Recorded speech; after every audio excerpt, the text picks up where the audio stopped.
지금 우리는 향주적인 희망과 의탁의 태도에 대해서 살펴보고 있습니다. 향주적인 희망은 이것 또한 마찬가지로 성장하는 거라고 했습니다. 인간의 노력에 의해서 성장되어질 때에 이 향주적인 희망은 의탁의 태도와 긴밀하게 연결이 되어지면서 의탁의 태도를 성장시키는 데 아주 중요한 역할을 하게 되죠. 어제 어디까지 봤느냐면요. 희망을 갖는 동기, 희망을 가지려면 뭐가 있어야 되잖아요. 그 희망을 갖는 그 이유, 그것은 어디에 있느냐면 하나님의 무한한 사랑과 온 세상을 구원하시려는 그분의 의지 때문이다. 온 세상을 구원하시려고 하는 그분의 의지. 모든 사람들을 영원한 생명으로 부르시고 구원을 하시려고 마음을 가지시고, 그러니까 의지를 가지시고 그리고 도와주신다는 거예요. 그것을 얻도록 획득할 수 있도록. 그래서 여기에서 모든 사람이라고 하는 것은 온 세상 사람들을 다 포함을 하고 있는 거예요. 그러나 그런 하나님의 의지는 단 한 명도 이 세상에 살아가는 인간 존재 전체 한 명도 놓치고 싶어 하지 않습니다. 영원히 멸망하기를 바라지 않으신다. 그렇기 때문에 어디를 부릅니까? 교회 안으로 부르게 되죠. 그리스도교 안으로. 그러나 그 모든 사람들이 다 구원의 대상이지만 또 다른 한편으로는 모두가 다 구원받을 수 있는 것도 아닐 수도 있어요. 왜냐하면 그게 응답을 해야 되니까, 대답을 해야 되니까. 그래서 여기에서 이제 하느님의 자비는 훨씬 더 넓은 의미, 넓게 퍼져나갑니다. 왜냐하면 그렇게 구원으로 초대를 하셨는데도 불구하고 그게 대답을 하지 않는 영혼들은 어떻게 됩니까? 멸망을 하게 돼요. 지옥으로 가게 되든. 그 멸망할 영혼들을 또 막기 위해서 하나님께서는 교회를 통해서 끊임없이 기도하도록 그렇게 요청을 하고 있는 겁니다. 희망을 갖는 동기가 우리 자신 스스로가 그래 힘을 내야지 뭐 상상 속에서 만들어지는 혹시나 그렇게 될 수 있겠지라는 그런 곳에서 출발하는 것이 아니고 바로 하나님의 구원 의지에 그 동기를 두기 때문에 이것은 무엇보다도 이제 강력합니다. 그렇기 때문에 우리가 절망 속에 있을 때라도 희망을 가지기 위해서 우리가 어떤 의지적으로 뭔가를 해야 되겠다. 거기에서 출발이 되어져서는 안 돼요. 그건 너무 약하기 때문에 그럼 어디에다 둬야 되냐면 하느님께서 우리를 사랑하시고 그리고 우리를 반드시 구원하시려고 가실 것이다. 그럼 우리는 어떻게 돼요? 그게 굉장히 큰 동기가 완전한 동기가 거기에 있기 때문에 우리 그걸 바라보고서 그래 일어나고 정말 내가 이렇게 불행하게 처지로 살아가도록 그렇게 하나님은 버려두지 않으실 것이다 라고 우리가 생각할 수 있죠. 그래서 그 희망을 그곳에 둔 거예요. 이처럼 위대한 동기로 인해서 우리는 의심 없이 희망을 하게 됩니다. 왜냐하면 하나님의 자비에는 의심의 여지가 없기 때문입니다. 그래서 우리가 하나님의 자비를 안다는 것은 얼마나 큰 행복인지 몰라요. 우리 주변에도 보면은 조그마한 일에도 절망하고 또 포기해버리고 또 세상 교회 밖에만 시선을 두면 정말 혼란스럽습니다. 정말 절망 가운데에서 살아가는, 그래서 자기 생명을 너무도 쉽게 버리는 또 혹은 빼앗아버리는 그런 상황을 우리는 수시로 많이 접하죠. 그것을 쳐다보면 정말 혼란스럽습니다. 그러나 그걸 자체하고라도 우리 교회 안에 그리스도인 공동체 안에 우리의 신앙인들 가운데에서도 얼마나 많은 사람들이 이런 위험한 위치에 놓여 있는지 몰라요. 위험한 위치에 놓여 있다는 것은 뭐냐면 희망을 빼앗겨 있는 사람, 빼앗긴 사람, 절망 속에 살아가는 사람. 정말 그리스도인이지만 하나님을 믿는다고 하는 하나님의 자녀가 너무 초췌한 모습으로 살아가는 거예요. 그래서 제가 농담으로 그런 이야기를 한 번씩 우스갯소리로 하긴 하는데 왜 본당시부 할 때는 우리 신자들이 편하니까 그렇게 해요. 아니 무슨 오늘 뭐 밥을 굶었느냐, 왜 그렇게 세상 다 이런 표정으로 성당 입구에 들어올 때는 왜 그런 표정으로 들어오냐고. 뭔가 이렇게 활기차고 정말 오늘 예수님이 이 미사를 통해서 나에게 얼마나 좋은 희망과 그리고 기쁨을 주실 것인가, 또 복을 얼마나 주실 것인가, 얼마나 큰 은총을 준비해 놓으셨는가. 거기에 들떠서 오는 게 아니고 아주 세상에 짜부러져서 온갖 고난이나 고통은 얼굴에 다 드러내면서 들어와요. 그런 걸 보면 한 번씩 이제 좀 풀어주려고 여기에 모든 것이 다 있는데 모든 것을 주실 수 있는 하나님 앞에 와 있으면서도 왜 자기 스스로가 절망 속에 빠져 있는가? 그것은 뭐냐면 예수님을 눈을 들어서 바라보질 않아요. 자신의 처지만 이렇게 내려다보고 있는 거예요. 그래서 마치 하나님 도움은 전혀 나하고 상관이 없는 듯이. 그러니까 어떻게 됩니까? 무늬만 신앙이 있는 거예요. 온갖 절망이나 고통은 세상 사람들도 어떤 자기 의지나 희망을 두고서 그래 잘해보자. 할 수 있을 거야. 하늘은 뭐 스스로 돕는 사람을 돕는다. 뭐 이런 얘기를 하면서까지 또 살아가는데 왜 유독 그리스도인 공동체를 보면은 다 그런 것은 아니지만 많은 사람, 다수의 사람들이 마치 하나님 없는 듯이 살아요.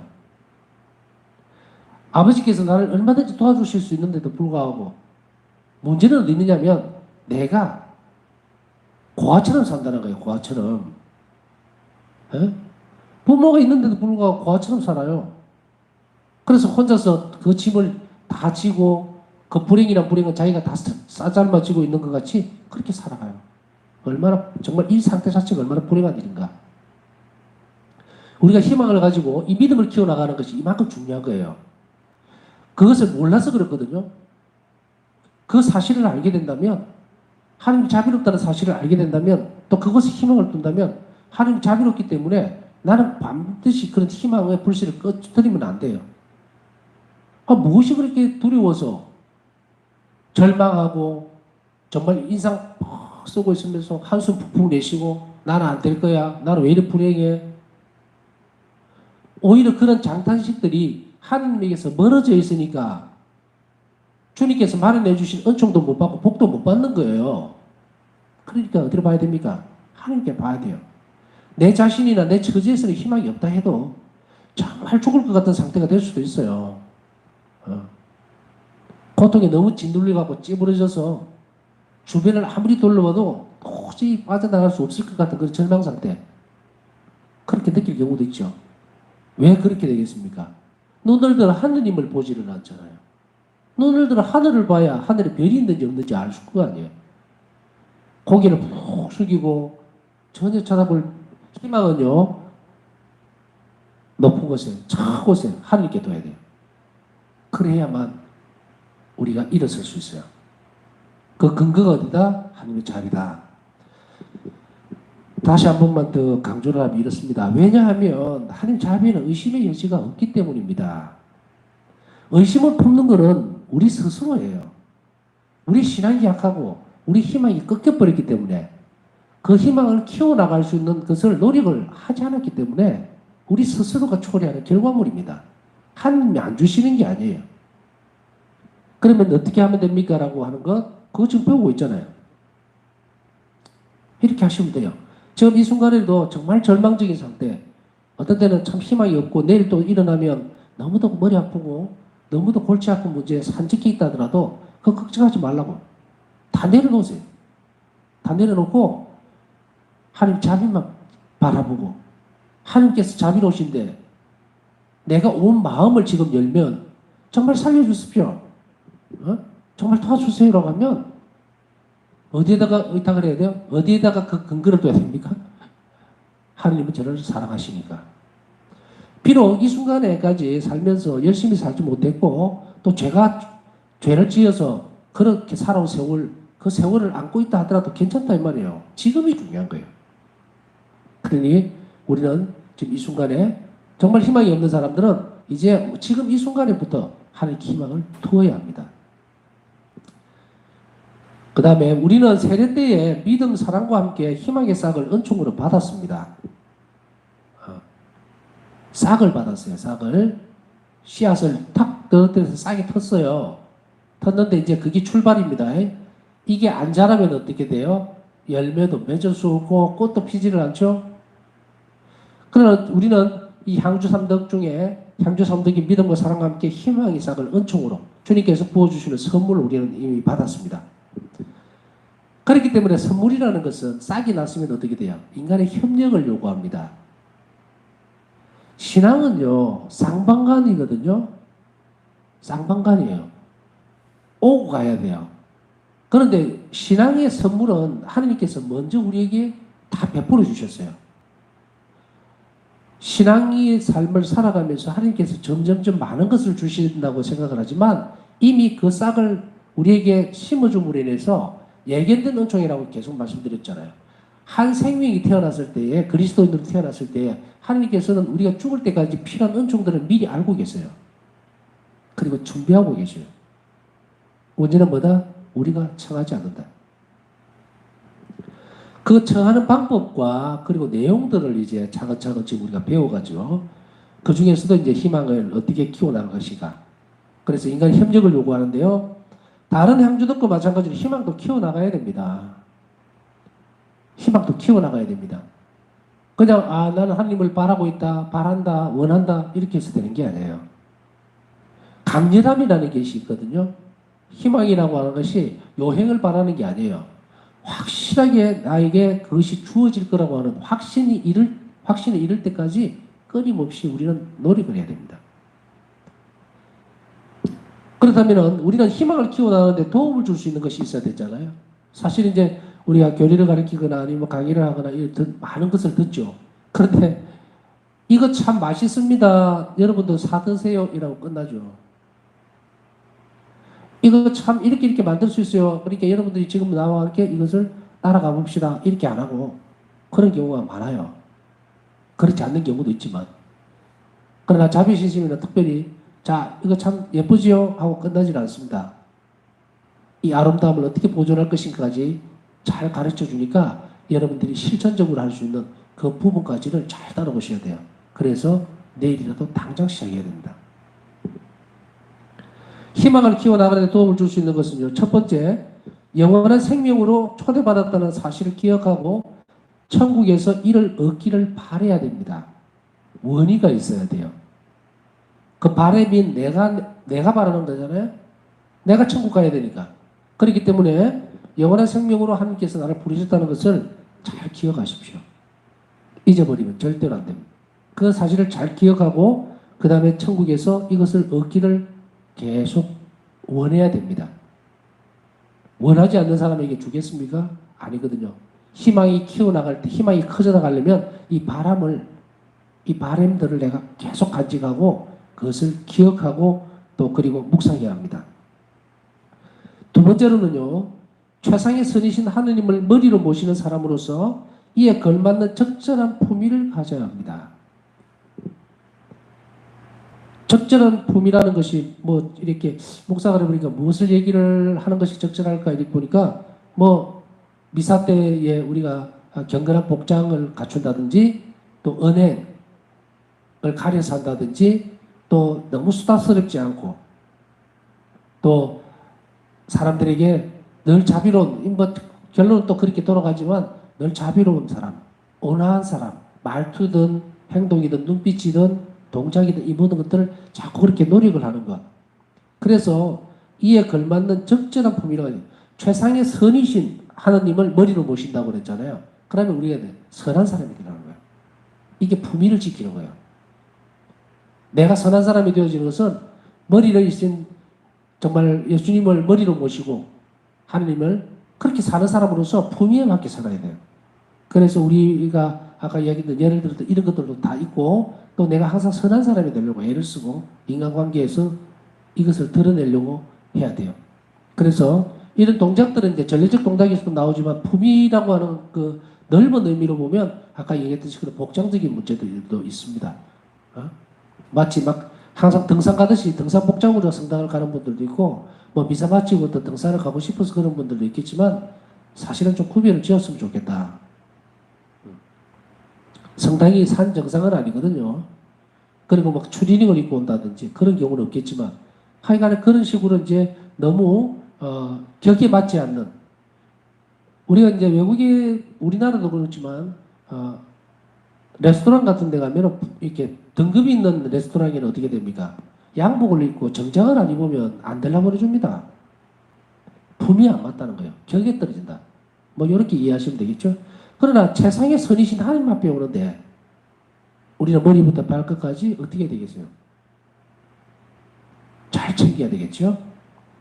이런 것들도 우리가 실전적으로 할 수 있는 우리 스스로가 품위를 지킬 수 있는 부분이라는 것을 생각하고 그걸 잘 지킬 수 있도록 노력해야 됩니다. 그 다음 세 번째는 예수님 오심을 깨어 준비하는 겁니다. 지금 여러분들에게 이것은 이제 피상적인 것을 주는 것이 아닙니다.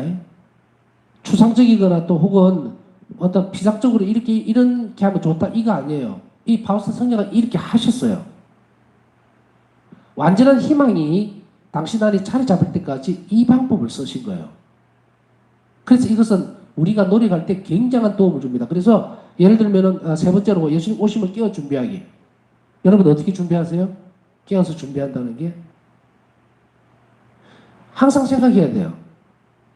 예수님이 지금 내일 오시면 어쩌지? 내일 오시면 내가 뭘 준비할까? 또 그 다음 날은 또 뭔가를 할 때 또 예수님 오시면 그러니까 날에 따라 가는 것보다 묵상 중에라도 자주 그런 시간을 만들어야 돼요. 예수님 지금 이 시간에 오시면 나는 어떤 준비를 하고 있어야 될까?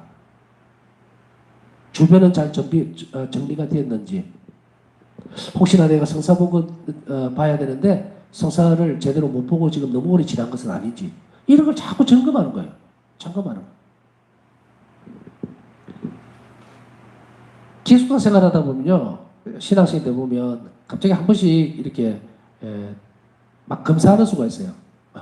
사물함 같은 이런 것들 옷은 잘 정리가 됐는지 부처님들이 와서 불시에 또 자습실도 잘 정리가 되어 있는지 이렇게 한 번씩 열어보라 그러고 청소는 잘 되어 있는지 그래서 항상 잘 준비해야 돼요. 그 다음에 네 번째로 영원한 생명으로 향한 여정에서 어려움과 장애물이 있을 때 희망을 가지는 거예요. 어려움과 장애물. 영원한 생명으로 향한 여정에서는 이 여정이 뭡니까? 지금 우리 삶이죠. 살아가는 길이에요. 이럴 때 어려움이라든지 장애물이 있을 때 희망을 가지는 거예요. 그 희망을 어떻게 해야 된다? 만들어내야 됩니다. 만들어내야 돼요. 우리 안에서 그 기둥은 어디에 있느냐면 그래 예수님께서 계시는데 내가 이것 때문에 너무 절망하면 할 필요가 뭐 있냐? 예수님께서 자비로운 분이니까 분명히 내가 노력하면 이 장애물도 치워주실 것입니다. 사실 어떻게 보면 어떤 어려움이라든지 상황적인 부분들이 사건이라든지 이렇게 벌어지잖아요. 일어날 수 있는 이 일들은요 다 장애물들이에요. 장애물은 뭘 의미합니까? 장애물은 치우는 것만이에요. 치우는 것만. 그런데 우리는 장애물 앞에 딱 서게 되면 아주 죽을 것 같이 꼼짝도 못하고 앉아갖고 주저앉아서 이렇게 바라다보고 있어요. 장애물은 치우는 겁니다. 누구에는 하늘의 도우심으로 희망을 가지면 그거 치워져요. 그러니까 절망을 안 하죠. 그리스도인들이 희망이 커질수록 어떤 상황에서도 절망을 안 합니다. 왜? 장애물은 치우는 거예요. 그렇기 때문에 우리가 희망을 가지기만 한다면 그 희망의 뿌리를 하나님께 두기만 한다면 그래서 우리가 절망하지 않겠다고 약속한다면 혹은 절망 가운데서도 끊임없이 기도하면서 매달린다면 그게 희망을 가져오는 거거든. 그러면은 돼요. 없어집니다.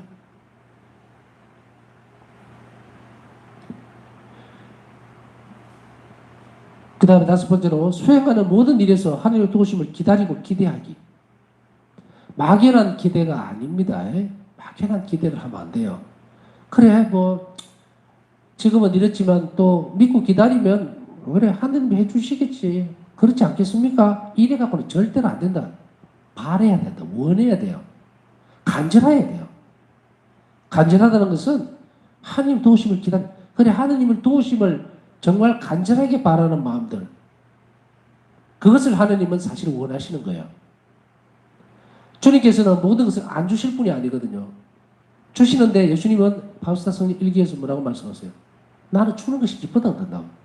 하나님의 본질을 이런 특성들을 잘 알아야 돼요. 예수님이 어떠한 분이신가?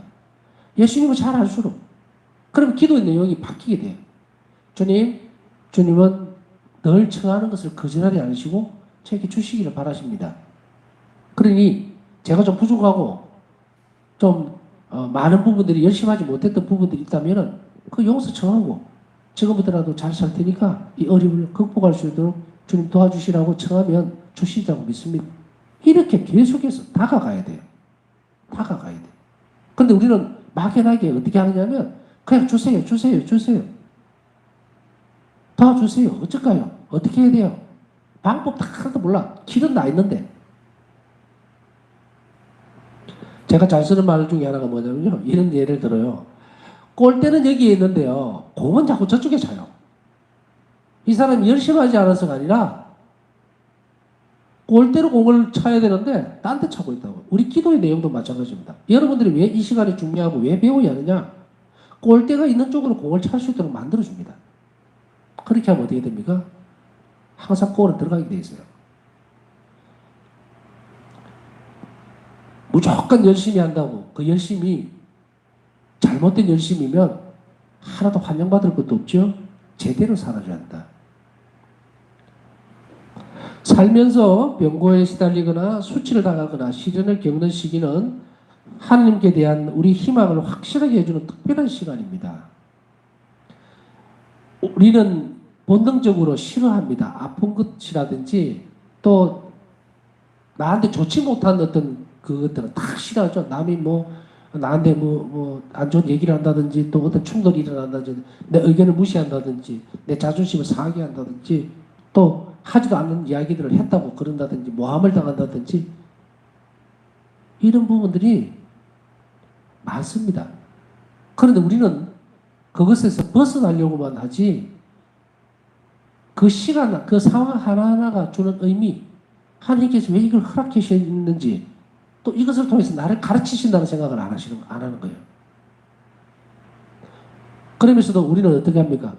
아니 하느님은 선하신 분이니까 나한테 좋은 걸 줄 줄 아는데 왜 이런 걸 주십니까? 라고 하지만 예수님 당신 자신의 삶을 잘 안다면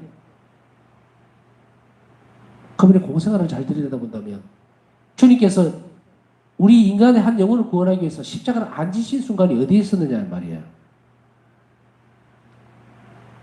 한 영혼의 구원을 위해서 예수님은 똑같은 십자가를 끊임없이 지고 계시는 거죠.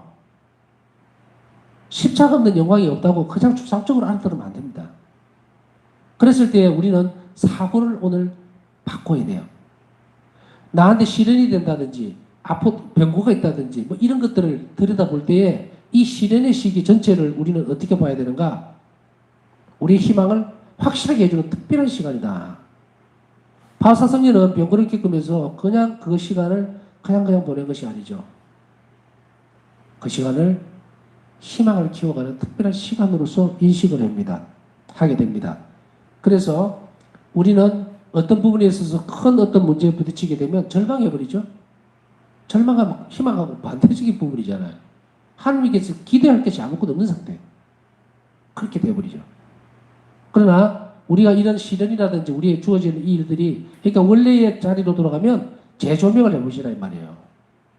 매일매일의 삶에서 오늘 있었던 일에서 또 내일 있을 그 일들 가운데 상황이나 사건이나 내가 겪어야 되는 그런 일들에서 한 번도 하나님 손길을 벗어난 것이 없다고 계속 제가 강조하고 있죠. 우리를 훈계하기도 하고 가르치기도 하면서 또 영적 선익을 위해서 주시는 거예요. 어떤 것도 그래요. 만일에 그것이 악한 것이라 하더라도 하나님은 그것을 선으로 바꿔버릴 수 있는데 그러려면 어떻게 됩니까? 내가 선으로서 악을 극복해내버리면 그 안에 선이 들어가 있는 거예요. 그런데 내가 그것을 선으로 극복하지 못하고 악을 악으로 갚아버리면 어떻게 돼요? 그 안에 들어있던 선물은 공중분해 되어버린다. 자, 오늘로서 이걸 보면요. 이렇게 나는 참 불행한 사람이야. 나는 절망적이야. 나는 왜 이렇게 늘 삶이 이랬어라고 했다면 오늘은 희망적인 소식을 들었죠. 이게 특별한 시기예요. 여러분 각자에게. 이 특별한 시기는 희망을 키워나가고 표현하는 시기입니다. 그렇기 때문에 우리는 눈앞에 드러나는 것이 아닌 그 이면의 하나님의 자비를 잘 들여다보면서 그것에 대해서 감사하고 또 동시에 하나님께 도움을 청해야 되겠죠. 그래야만 그것이 바뀌어 나갑니다. 그냥 아이 그래 참아내야지 그거 아닙니다. 그 다음에 희망은 하나님께서 모든 사람의 마음속에 불어넣어 주신 것으로서 행복을 바라는 특성입니다. 우리가 행복해지기 위해서 행복해질 것이야 라고 바라는 것이 희망이에요. 이러한 특성들은 하나님께서 불어넣어 주셨기 때문에 우리가 그렇지 않으면요, 솔직히 얘기해서 인간 세상 속에서 희망이라는 단어를 지워버리면요, 우리 못 살아냅니다. 오늘보다 나은 내일을 기대하고, 그럼 오늘 현재 처지보다 좀 더 좋은 것을, 그래, 내일은 좀 더 좋아질 것이야. 내일은 조금 더 행복해지겠지. 이런 희망적인 요소가 없으면 사람은 못 삽니다. 사람이 이 희망이 꺾여버리고 날아가 버리니까 어떻게 합니까? 절망 속에 들어가니까 사람이 자기 생명을 버리기까지 하죠. 행복을 바라는 것은 우리 모두의 바람이고, 그런 바람 가운데에서 가장 완전한 것, 그 희망이라고 하는 그 특성을 하나 더 완전한 것 가운데 넣어주심으로 인해서 우리가 하느님을 바라보고, 그리고 이 단조로운 세상을 잘 살아내고 마지막으로 하느님과 함께 살 수 있도록 하는 그 하나님의 의지가 들어가 있죠. 희망은 낙담하지 않고 함께 우리를 지켜주고 영원한 지복을 기대하도록 마음을 열어줍니다. 희망을 가지고 그래야 이렇게 힘들어도 바로 이런 부분에서 하나님께서 나를 도와주실 것이야 라고 우리 안에 바람을 자꾸 키워나가면 우리는 마음이 열려요. 마음이 열리기 때문에 영원한 생명에 대한, 영원한 복에 대한 축복, 행복이죠. 하나님과 함께 산다는 건 천국입니다. 그것에 대해서 마음이 열립니다. 그 다음 두 번째로는 우리 삶에 기쁨과 평안을 주고 살아갈 힘을 줍니다. 희망이 있으면 살거든요. 뭐 돈이 지금 좀 없고 조금 팍팍하게 살고 좀 힘이 들어서 병이 들어서 힘이 좀 들고 해도 희망이 있으면 살아갈 힘을 줘요. 그리고 기쁨과 평안, 희망을 가진 사람은 덤으로 무엇이 달아 들어오냐면 기쁨과 평화가 같이 흘러 들어와요. 희망이 커질수록. 왜냐하면 희망이 커지는데 기쁨과 평화가 우리 안에 자리를 못 잡으면 우리 하나님의 도우심을 알 수가 없습니다. 하나님은 좀 느낄 수가 없어요. 그런데 우리가 희망을 가지면 어느 사이에 내가 기뻐하고 있다는 것을 알게 돼요. 내적인 기쁨과 평화를 느끼는 것은 각자에게도 분명히 있지만 서로가 그것에 예민하냐 조금 덜 예민하냐의 차이예요. 이것은 희망을 가진 사람만이 가질 수 있는 부분들이에요.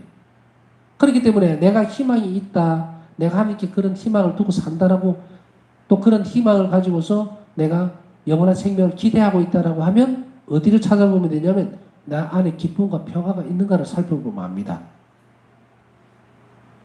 그 희망의 덕성이 커지면요, 선물처럼 하나님은 뭘 해주느냐면 이 기쁨과 평화를 우리 영혼 안으로 흘러보내줍니다. 그래서 그 사람은 알아요.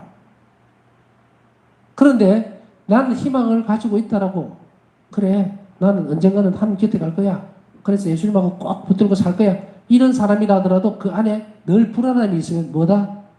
잘못된 거예요. 희망이 제대로 크지를 못한 상태. 좀 더 많은 노력을 해야 되는, 희망의 덕성을 키워가도록 애를 많이 써야 되는 상태라는 것도 잠시 점검해 볼 수가 있습니다. 또 희망은 우리가 영적 아이가 될 수 있도록 합니다. 희망을 가지고 희망을 하나님께 맡겨놓고 하나님의 자비에 대해서 그 의지적인 부분들을 내가 수용하니까 희망이 자란다 그랬잖아요. 그렇게 맡기게 되면 우리가 어린아이와 같이 돼요. 그래서 막연한 희망이 아니라 영적 아이가 될 수 있도록 만들어줍니다. 희망은. 그 다음에 희망은 고통이나 죽음 같은 고난의 시기에 용기를 줍니다. 지금 이 부분들을 이렇게 읽어드리는 것은 뭐냐면 희망이 우리에게 어떤 역할을 해주느냐, 어떤 효과적인 면이 드러나느냐, 이런 부분들은 만일에 지금 읽어드리는, 이렇게 나누고 있는 이 부분들, 가르치는 이 부분들이 없으면요, 희망의 특성을 닦도록 애를 써야 돼요. 희망의 특성이거든요, 이게. 그런데 내 안에 정말 하나님을 바라고 나는 절망적인 일로 조금만 이라도 실망하고 조금만 이라도 자꾸 넘어지고 절망적인 상태에 되어 있는 그런 영혼의 상태라면 우리는 희망의 특성을 닦아나가도록 계속 애를 써야 됩니다. 그 방법적인 것을 가르쳐 드렸고, 이제 이렇게 자리를 잡게 되면 이 희망은 우리에게 어떤 부분들로 채워지는가를 쭉 특성들을 보여주게 되죠. 또한 희망은 두려움이 주는 파괴적인 힘을 극복할 수 있도록 해줍니다. 희망을 가지고 있는 사람은 이 두려움이라는 것은 굉장히 공포스러운 것일 수도 있거든요. 그런데 희망을 가지고 있는 사람은 이 두려움이 없어요.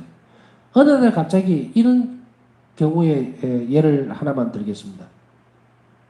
어떤 사람이 뭐 조금 하는 일에도 걱정거리가 너무 많고 깜짝깜짝 놀래고 이러던 사람이 이제 하나님 자비를 알고 자비 기도를 바치고 하나님 자비는 우리에게 정말로 떨어질 수 없는 정말 아버지의 자비는 상상을 초월한다는 그 부분을 자꾸 묵상하면서 그 가르쳐준 대로 기도하고 이렇게 가니까 어떤 결과가 나오냐면 어느 날 이러는 거예요. 신부님 이상하죠. 전에는요 조금만 이렇게 걱정거리가 있어도 막 잠도 못 자고 막 이랬었는데 이제는 좀 담담해지고 그렇게 두려움지가 않네요. 좋은 선물이죠. 커진 거예요. 왜냐하면 그 희망이 커지니까 아버지께서 베풀어 주신 자비의 희망을 두고 사니까 그 특성이 커지니까 두려움이 줄어들어 버리고 없어진 거예요. 그래서 이 부분들의 두려움이 주는 파괴적인 힘을 극복할 수 있도록 해주기 때문에 희망의 특성을 키워나가는 것이 대단히 중요하다는 것을 우리는 한번 알아볼 필요가 있었죠. 믿음도 특성이 있고요. 그리고 희망도 거기에 따라오는 특성이 있습니다. 우리가 영혼을 잘 점검해서 내가 이런 부분들이 빈약하다면 그 부분들을 잘 실천해 나감으로 인해서 그 성향이 커질 수 있도록 내적 성향입니다. 태도예요. 그것이 커질 수 있도록 특성이라고 하는 것을 키워나가면서 우리가 의탁의 태도를 좀 더 강건하게 만들 수 있는 그런 토대를 마련해 보도록 해야 되겠습니다. 오늘 여기까지 하고요. 오늘 정말 성체 안에 계시는 살아계신 예수님이 정말 희망 자체이신 분이 앞에 계시는데 두려워할 필요 없습니다. 우리 희망을 굳건하게 하나님 자비에 둘 수 있도록 그렇게 원하면서 필요한 은총도 베풀어 주시길 청하면서 남은 시간 예수님과 함께 지내는 시간 가지도록 하겠습니다.